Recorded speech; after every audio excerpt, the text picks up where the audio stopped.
Welcome to Holistic Health Made Simple. Are you tired of chasing fad diets and endless workouts? Frustrated and confused by the conflicting advice on health and weight loss?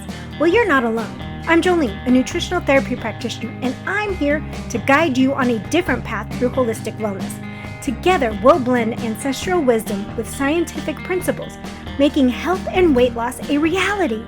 Say goodbye to yo-yo dieting and hello to simple, individualized steps that will help you reach your goals.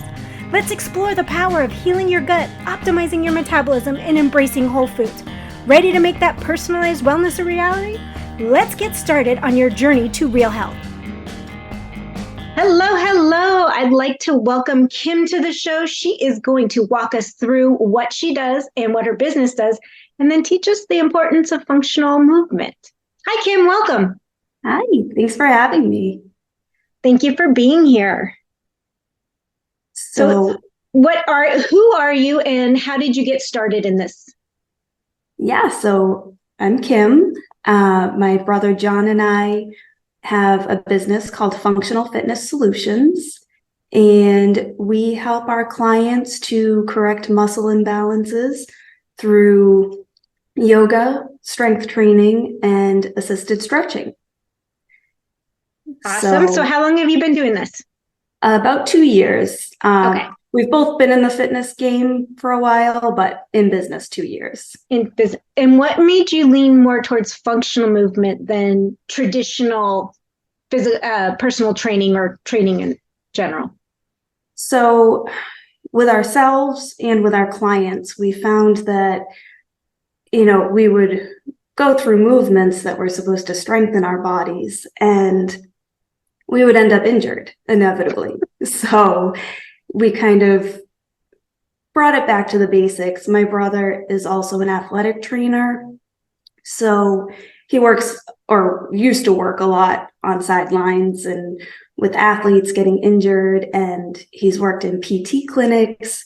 So he ended up coming at it from more of a rehabilitative approach. So yeah, that just kind of started us down the functional side of things. Awesome. I actually love that because I am the one that, at my older age decided I was working out really good. And then I'm like, I'm going to try some new movements.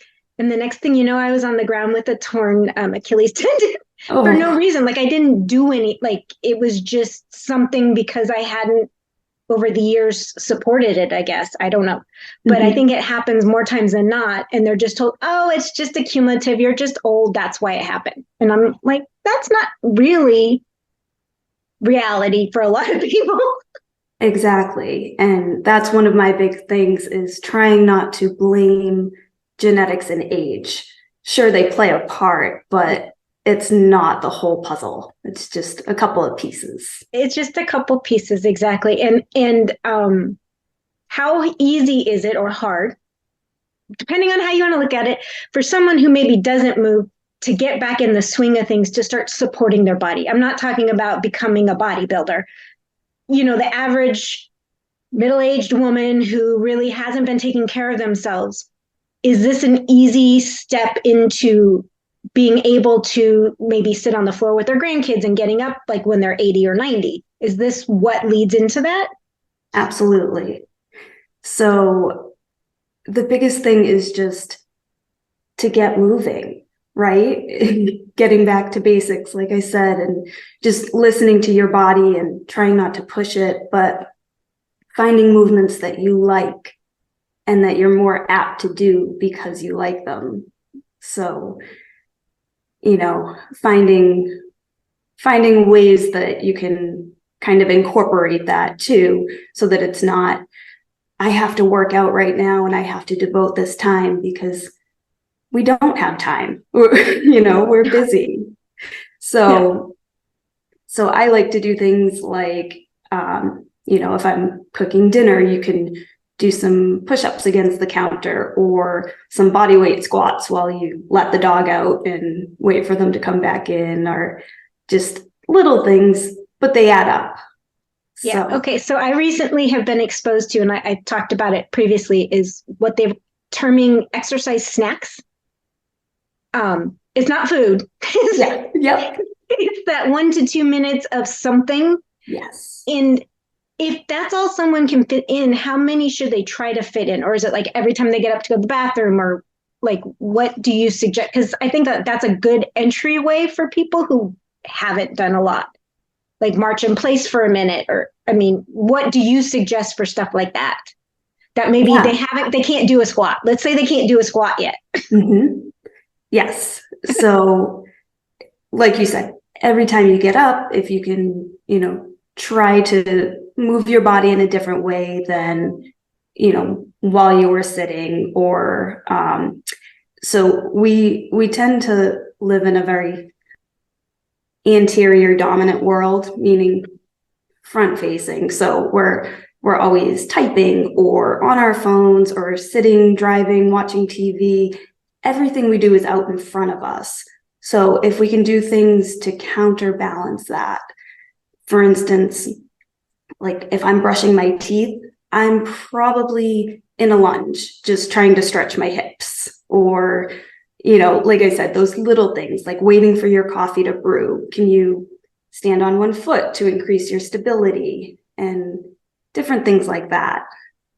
Okay, so when it comes to functional movement, you just brought up a really good point, stability. Yes.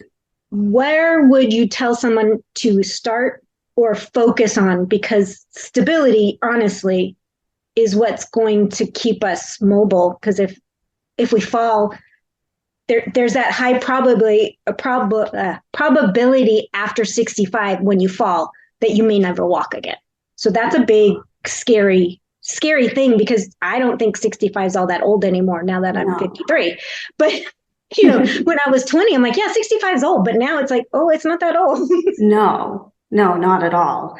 And that's just it. We are living longer. So the more that we can do now on a preventive level, the better we'll be. An object in motion, right? It stays in motion.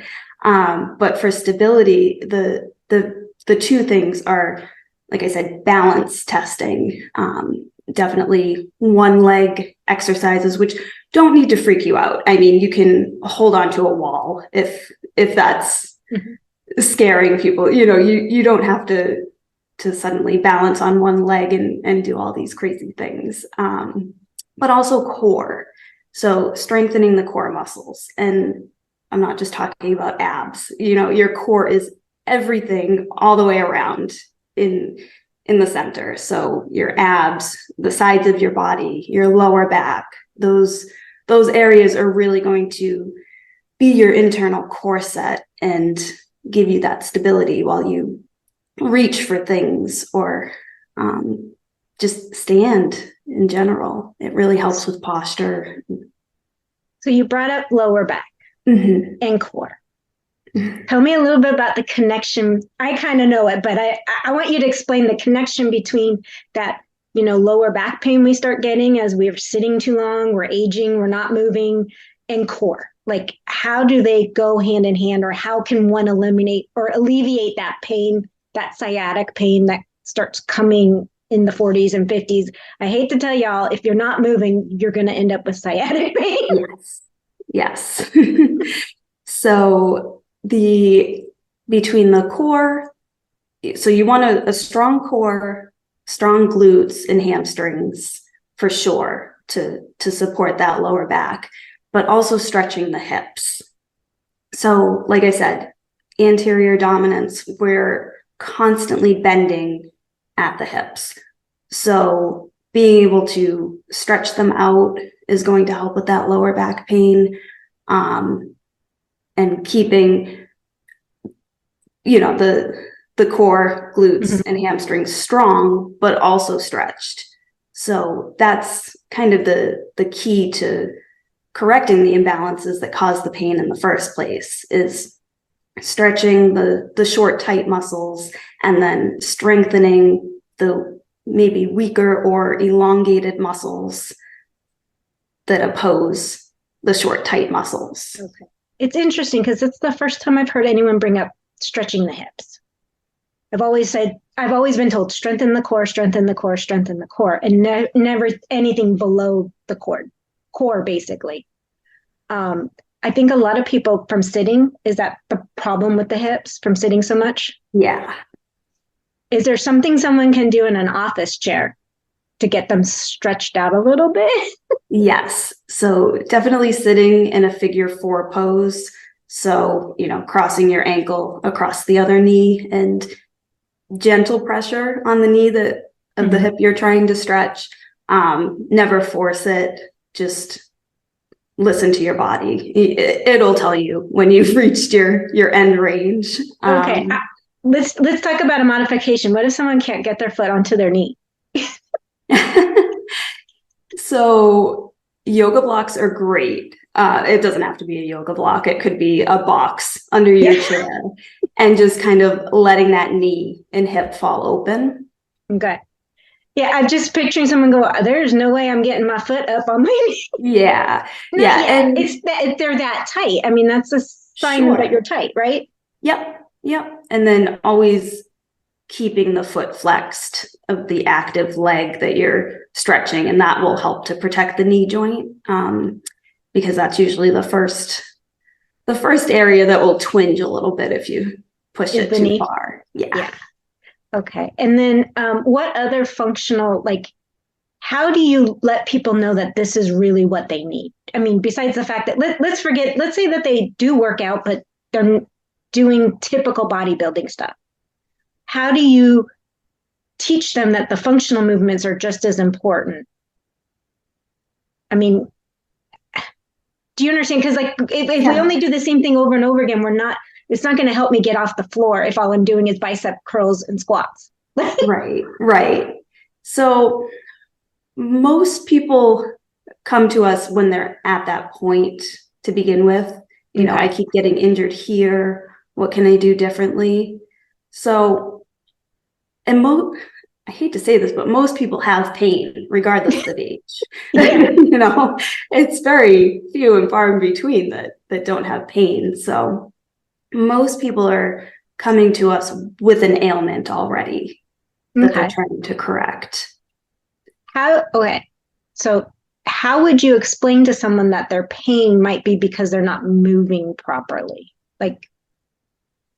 Is that what, I mean, because lots of times we get these pains and we just it's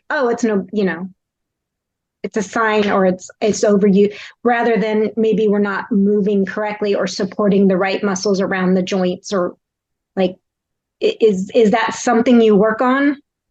Yeah. So a lot of times if we show them either a modification or just another exercise to support that particular area, it usually comes from the aha moments of, oh, okay, that doesn't hurt anymore. This does work. One that I can think of specifically is the rotator cuff.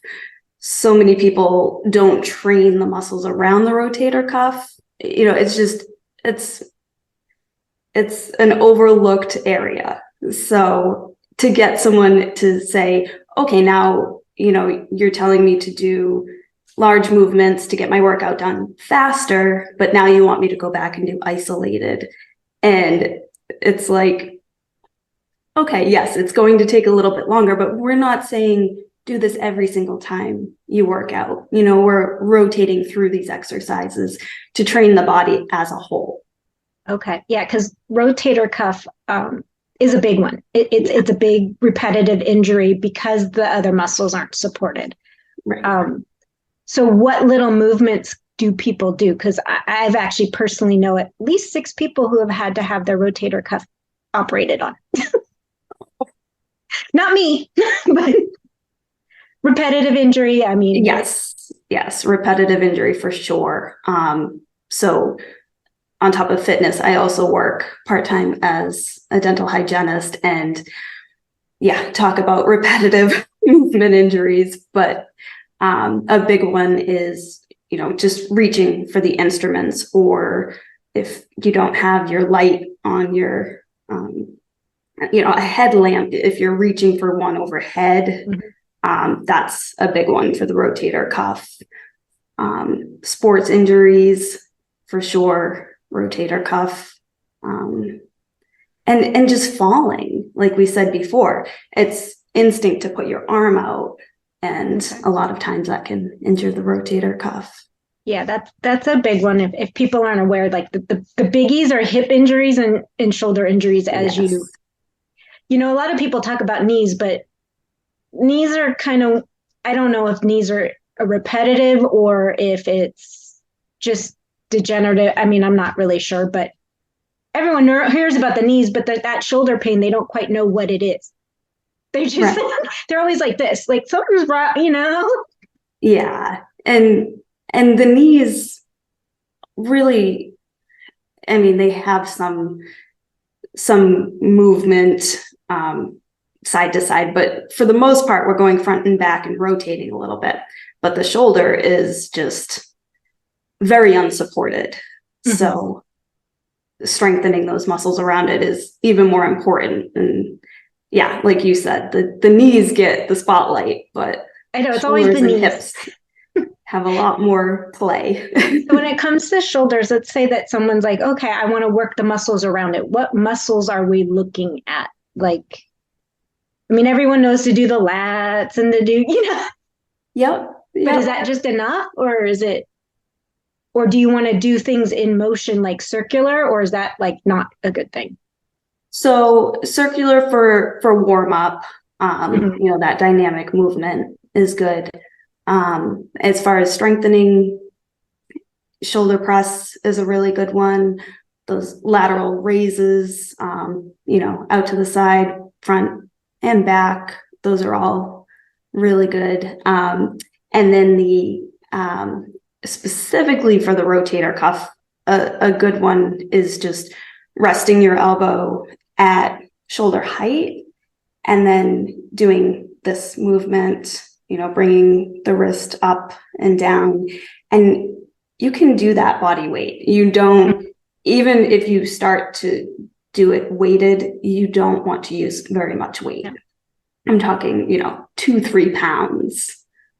Absolutely. And I know as women specifically, I hate to sound like this, but our shoulders are probably some of our weakest joints. Like when we do weights to do like the shoulder presses or forward, it's usually 1 to 2 pounds when you're starting, because we don't have that upper body strength, and it's for lack of using it, I think, more than, I'm not saying that it can't get stronger and you can't do heavy weights. It's just, it takes a little bit more effort than, let's say, squats, where we tend to have stronger legs or glutes. Right. And it doesn't matter if you have a big butt or skinny butt, you tend to have stronger legs and glutes as a woman for some reason. It's just built the way we're built. So what are some key points or tips that you can give out to get started? Like a lot of it's mindset. We all know that, but yes. If there's an easy way, like what would you just say, just move or just walk? I mean, we want to be able to do other things besides walks. Right. So, like I said, an object in motion stays in motion. So we might need the walk first just to kind of get the blood flowing and get us moving. I like to do the 5-minute rule, which a lot of times if I don't feel like moving my body, I'll say, well, I just have to move for 5 minutes. And then inevitably that turns into more, because once you get the blood flowing, you do feel like doing more. And then just making it work for you and your body, your energy level. You know, if all I have in me is 5 sun salutations, that's all I have in me for the day. But I've moved. For someone just starting out, you brought up yoga, and I know that you use that. Is that a good place for someone to get some body weight and just gentle movement in, even as a beginner? Like, because I know online you can, I mean, I subscribe to a service that has a lot that are just stand up only, but I've also found them on YouTube where if you're struggling getting up and down, look for ones that you're like, is that a great place for someone to start, just to move and then progress into light weights? Or Absolutely. Do you suggest to try to do both at the same time? No, I mean, I always say don't set yourself up for failure. So I think starting body weight is definitely the way to go. And for a lot, that's going to be yoga. Mhm. It really does stretch and strengthen at the same time, which is amazing. And like we said, we don't have a ton of time. No. So the more we can get done at once, the better. Okay. And like on your site, do you have classes people can take, or is there a resource that they can find to just get started? Because I know a lot of people like think, oh, it's all about diet. I mean, I'm a nutritionist, but it's more than that. It like an exercise is not really, I mean, yes, you look better after exercise, but the goal should be better health and better movement and Exactly. functionality, not, oh, I'm going to burn this many calories. It doesn't work like that. So like we got to get that out of everybody's mind because it does not work like that. Agreed. Yes. Yes. So on our website, we work one-on-one with clients virtually and in person. And then I do have a digital yoga course coming out early 2024. I have a quick 10-minute video available for download, and that's on the website. We have a 5-minute video for lower back pain available for download. Yeah, so Awesome. So any last minute tips you want to share? Do you have any? Otherwise, just tell us where we can find you, because I think people need to be able to find you to be able to use you. Yeah. So, I mean, definitely we say it all the time, just consistency is key, and just not having the all or nothing mindset. Every little bit counts, and everything is working toward your goal. So okay, I'm going to ask you a question before you get too far into that consistency. Yeah. When you say consistency, like if someone can only give 2 30-minute sessions or 2 or 3 15-minute sessions, they should just stick to that before, rather than giving up. Like, let's say they can only do a couple days a week, little short time. That's better than absolutely nothing. Is that what you're saying when it's consistent? Exactly. Like just try it. Like, don't say, oh, I can't do it, so I'm not going to do it. Right? Yep. Okay. Yep. And like you were saying about the snacks, the exercise snacks, and just giving yourself those little bite-sized pieces, because the more positive reinforcement you can give yourself. So each positive experience is going to make you want it more and more. And the better you feel, the more you're going to want to keep going. Absolutely. I love that. And it's just, I just think we just need to start. I mean, I even struggle. Like I struggle with consistency, but you can see behind me, I got my hula hoops out, and that's something I can do 5-10. I mean, literally only 5 or 10 minutes and then I'm dying, but it's something that I enjoy doing. So, it's fun. Find something that we can enjoy is a great one. Yeah. So where can go ahead. No, I was just going to say, yes. Funfitsolutions.com. Okay. And Instagram and Facebook, we're at FunFit Solutions. Awesome. And I will link everything in the show notes. And you know what? We're coming up at the beginning of the year, and it's time for everybody just to start thinking, what can we incorporate? What can we add? Like, stop taking away. What can we add in just a little bit to make ourselves feel better and be functional? Yeah. Just getting out there and moving. For me, my big motivator, I'm in New England and it's freezing already. So to get myself out there, either running or walking, my dog, I mean, she looks at me with those sad eyes and she goes right to the cabinet where her leash is. And if I say, no, not today, she'll just give me the sad face until we get out there. So absolutely. I've got 2. So yeah. So finding what motivates you in that way. And then just giving ourselves the mental cues. So I guess my favorite tip for neck pain is anytime you come up to a red light, you can just tuck your chin a little bit and press your head into your seat back. And that helps to stretch and strengthen the cervical flexors of the neck. So finding little cues like that can remind you to do certain things throughout the day. Absolutely. And for anyone who's just listening on the podcast, we both did that whole pull the chin back double, making our double chin kind of thing. So that's why we were laughing. Thank you so much, Kim, for your time. And I will link everything in the show notes so everyone can find you. I appreciate your spending a little time on this chilly day. I'm in California and it's still chilly and windy today for us. And thank you so much. And I will hopefully see you soon. Yes. Thanks for having me. Thank you. Bye. Bye. Thanks for listening in today. I hope you got some nuggets to take on your health journey. Remember, this podcast is for educational and entertainment purposes. No medical advice is being given. By listening to this podcast, you agree to the full disclaimer, which is linked in the show notes. If you found this podcast helpful, could you take 30 seconds and leave a review? Your feedback means the world to me, and it helps others discover my show. Once again, thank you for being part of my community. Until next time, have a blessed day.